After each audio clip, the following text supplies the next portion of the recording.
सुप्रभात बच्चों। आज हम संस्कृत में वर्णमाला के विषय में पढ़ेंगे, तो ध्यान से इसको देखिए और समझिए। आज का अपना जो विषय है वो है संस्कृत वर्णमाला। विश्व में जितनी भाषाएं होती हैं उन सभी भाषाओं की वर्णमाला होती है।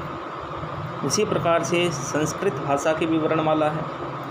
अब देखिए आप लोग कि वर्ण की परिभाषा क्या होती है, इनके अंदर कितने वर्णों की संख्या कितनी होती है, इनको कितने भागों में विभक्त किया गया है, बांटा गया है, इन आदि विषयों के बारे में अब हम आगे चर्चा करेंगे, पढ़ेंगे। सबसे पहले अपना टॉपिक आता है वर्ण, कि भाषा की सबसे छोटी इकाई को वर्ण कहते हैं।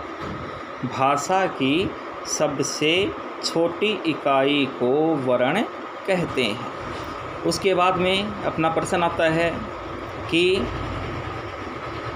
वर्णों की संख्या 46 मानी गई है। संस्कृत भाषा के अंदर वर्णों की संख्या 46 मानी गई है।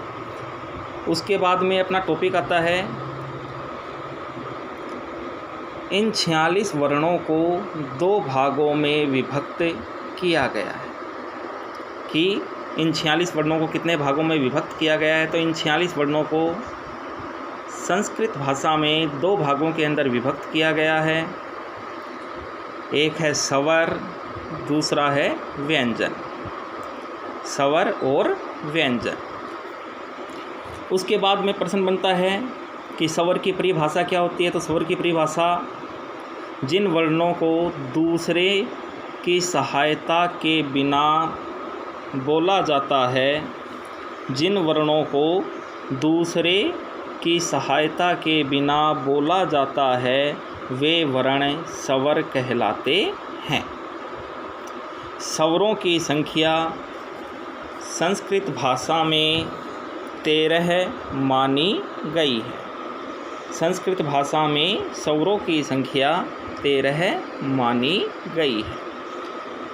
स्वर 3 प्रकार के होते हैं, लेकिन हमारा जो पाठ्यक्रम है उसके अनुसार हम सिर्फ 2 स्वरों के बारे में पढ़ेंगे। पहला ह्रस्व स्वर, दूसरा दीर्घ स्वर, तीसरा स्वर प्लुत स्वर कहलाता है। स्वर ह्रस्व स्वर 5 होते हैं।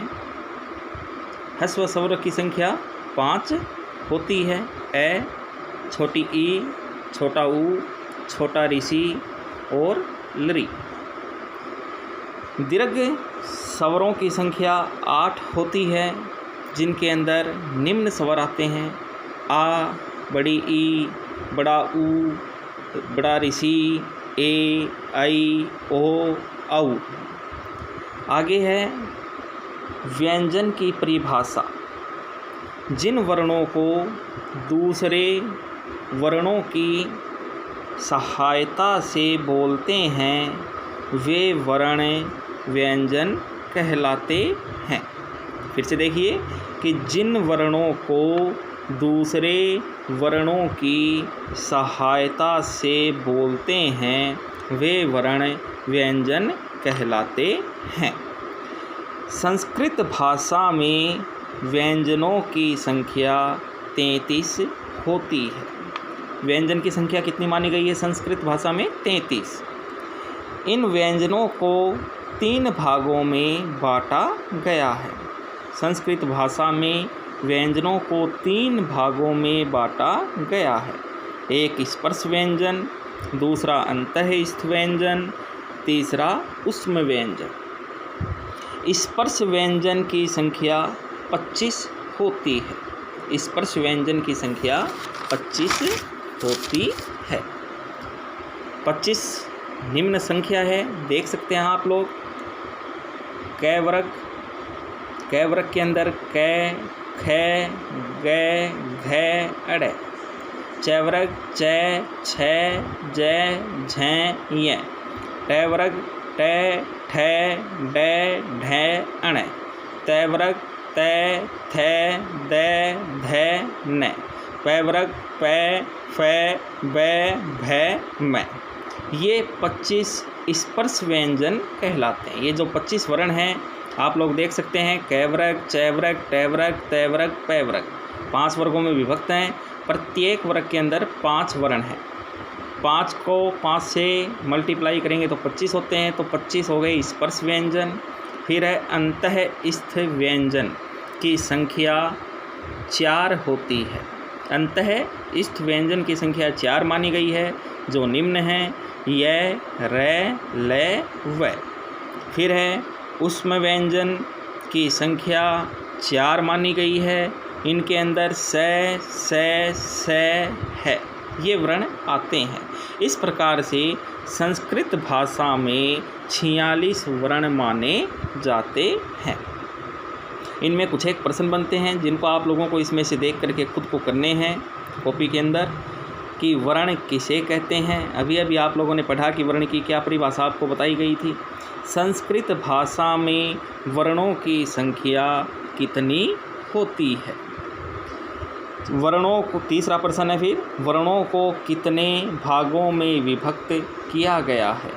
चौथा प्रश्न है संस्कृत भाषा में स्वर की संख्या कितनी होती है।